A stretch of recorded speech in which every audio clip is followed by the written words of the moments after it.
농민 여러분, 장마가 끝났다고 물부터 줄이거나 홍로색을 내겠다고 잎부터 따고 계시지는 않습니까?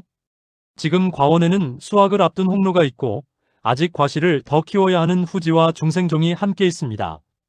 여기에 한낮 기온이 40도에 육박하고 열대야까지 이어지면 같은 과원 안에서도 품종과 나무 상태에 따라 필요한 관리가 완전히 달라집니다.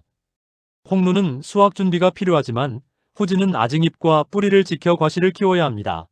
이 시기에 과원 전체를 같은 방법으로 관리하면 홍로는 품질이 흔들리고 후지는 비대가 멈추며 햇빛에 갑자기 노출된 과실은 일소 피해를 받을 수 있습니다. 오늘은 장마가 끝난 뒤 8월 사과밭에서 반드시 지켜야 할 관리 순서를 말씀드리겠습니다. 장마가 끝났다고 곧바로 물부터 늘리지 마십시오. 장마가 끝나고 햇빛이 강해지면 나무가 축 처지는 모습을 보고 곧바로 관수 시간을 늘리는 경우가 많습니다. 하지만 장마 뒤에는 겉흙과 뿌리가 있는 곳의 상태가 다를 수 있습니다. 겉은 말라 보여도 뿌리 주변에는 물이 남아있을 수 있고 반대로 물 빠짐이 빠른 과원이나 점적관수 끝부분은 예상보다 빠르게 마를 수 있습니다. 이런 차이를 확인하지 않고 과원 전체에 같은 시간 동안 물을 공급하면 한쪽은 계속 과습해지고 다른 쪽은 여전히 물이 부족할 수 있습니다. 8월 첫 작업은 비료도 아니고 관수 시간을 늘리는 것도 아닙니다. 먼저 장마 뒤 물이 오래 남았던 곳과 빨리 마르는 곳이 어디인지 살펴야 합니다. 배수가 좋지 않은 구역은 물을 더 주기 전에 물 빠짐부터 확인하고 건조가 빠른 구역은 수분 변화가 심해지지 않도록 관리해야 합니다. 물은 끊는 것이 아니라 급격하게 변하지 않게 관리하십시오. 폭염기에 가장 위험한 것은 물을 조금 주거나 많이 주는 것만이 아닙니다. 며칠 동안 과원을 말렸다가 한 번에 많은 물을 주는 식으로 토양 수분이 크게 변하는 것이 더 위험할 수 있습니다. 과실이 커지는 시기에 수분이 갑자기 부족해지면 비대가 둔해지고 나무의 스트레스가 커집니다. 반대로 오랫동안 말랐던 토양에 물을 한꺼번에 많이 공급하면 뿌리가 안정적으로 흡수하지 못하고 과습 문제가 생길 수 있습니다. 특히 홍로가 수확에 가까워졌다는 이유만으로 날짜를 정해놓고 갑자기 물을 끊어서는 안 됩니다. 착색은 물을 끊는 것 하나로 만들어지는 것이 아닙니다. 햇빛, 수세, 야간 온도, 과실의 성숙 상태가 함께 작용합니다. 점적관수는 한 번에 길게 몰아서 공급하기보다 과원 상태에 맞춰 안정적으로 나누어 공급하고 앞쪽과 끝쪽에 물이 고르게 나오는지도 확인해야 합니다. 일소는 더워진 뒤가 아니라 더워지기 전에 막아야 합니다. 8월 일소 피해는 기온 숫자 하나만으로 결정되지 않습니다. 강한 햇빛을 직접 받는 과실은 주변 공기보다 훨씬 뜨거워질 수 있습니다. 특히 오후 햇빛을 강하게 받는 과실, 과원 바깥쪽 과실, 약한 나무에 달린 과실, 최근 잎이 제거된 과실이 먼저 위험해집니다. 따라서 폭염이 시작된 뒤 피해 과실을 찾는 것보다 폭염이 오기 전에 위험한 위치를 미리 살펴보는 것이 중요합니다. 미세살수나 차광시설이 있는 과원은 실제로 작동하는지 미리 확인하고 막힘이나 누수가 없는지도 점검하십시오. 시설이 없는 과원에서는 과실이 갑자기 강한 햇빛에 노출되지 않도록 수관 작업을 조절해야 합니다. 일소는 피해가 생긴 뒤 되돌리기 어렵습니다. 8월 일소 관리는 치료가 아니라 예방입니다. 색을 내겠다고 잎을 한꺼번에 따지 마십시오. 홍로 착색을 앞두고 가장 많이 하는 작업 중 하나가 과실 주변의 잎을 제거하는 것입니다.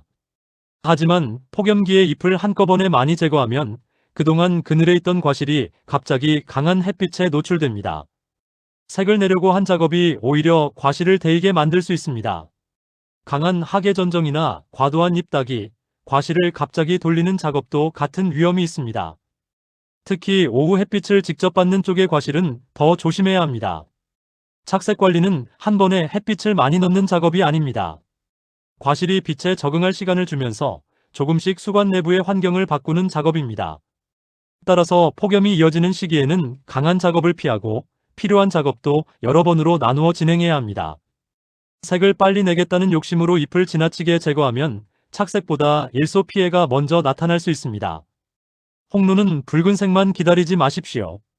고온과 열대야가 이어지면 홍로는 과실 내부의 성숙과 겉의 착색 속도가 서로 다르게 움직일 수 있습니다. 과실은 익어가는데 밤 기온이 높아 붉은색이 늦게 올라오는 경우가 있습니다. 이때 색이 부족하다는 이유만으로 수확을 계속 미루면 과실이 지나치게 익을 수 있습니다. 반대로 바깥쪽 과실이 빨갛게 보인다고 과원 전체를 한 번에 수확하는 것도 좋지 않습니다. 같은 나무에서도 햇빛을 많이 받은 과실과 수관 안쪽 과실의 익는 속도가 다를 수 있기 때문입니다. 홍로 수확은 과피색 하나만 보고 결정하지 말고 과실이 실제로 수확할 상태에 도달했는지를 함께 확인해야 합니다. 그리고 과원 전체를 한 번에 끝내기보다 먼저 익은 과실부터 나누어 수확하는 것이 품질을 지키는 데 도움이 됩니다. 수확이 가까운 시기에는 마지막으로 살포한 농약의 안전 사용 기준도 반드시 다시 확인하십시오. 혼용한 제품이 있다면 각각의 기준을 따로 확인해야 합니다. 후지 비대가 멈췄다고 비료부터 늘리지 마십시오. 8월에 후지나 중생종 과실이 크지 않으면 칼륨이나 비대용 자재를 먼저 생각하기 쉽습니다. 하지만 비대가 둔해지는 원인은 비료 부족 하나만이 아닙니다. 장마 뒤 뿌리가 약해졌을 수도 있고 물이 과원 전체에 고르게 공급되지 않을 수도 있습니다. 과실을 지나치게 많이 달아 놓았거나 응애와 잎병으로 잎 기능이 떨어진 경우에도 비대가 멈출 수 있습니다. 수관이 지나치게 복잡해 햇빛과 바람이 제대로 들어가지 않는 경우도 살펴야 합니다. 이런 원인을 확인하지 않고 비료부터 늘리면 뿌리 주변의 농도만 높아지고 오히려 물과 양분 흡수가 불안정해질 수 있습니다. 후지 비대가 느려졌을 때는 먼저 관수 상태와 뿌리, 착과량, 잎 상태를 살펴야 합니다. 비료와 자재는 그 다음입니다. 8월에는 무엇을 더 넣을 것인가 보다 지금 막히고 있는 원인이 무엇인가를 먼저 찾는 것이 중요합니다. 과실보다 잎을 먼저 지키십시오. 8월의 잎은 오래 과실을 키우는 역할만 하는 것이 아닙니다. 내년 꽃눈과 나무가 겨울을 견디는 데 필요한 저장 양분을 만드는 역할도 합니다. 응애나 잎병으로 조기낙엽이 시작되면 남은 과실의 비대와 품질이 흔들리고 다음해 농사에도 영향을 줄 수 있습니다. 특히 과원 바깥쪽, 먼지가 많은 길가, 건조가 빠른 곳, 약재가 잘 닿지 않는 수관 안쪽을 주의해서 살펴야 합니다.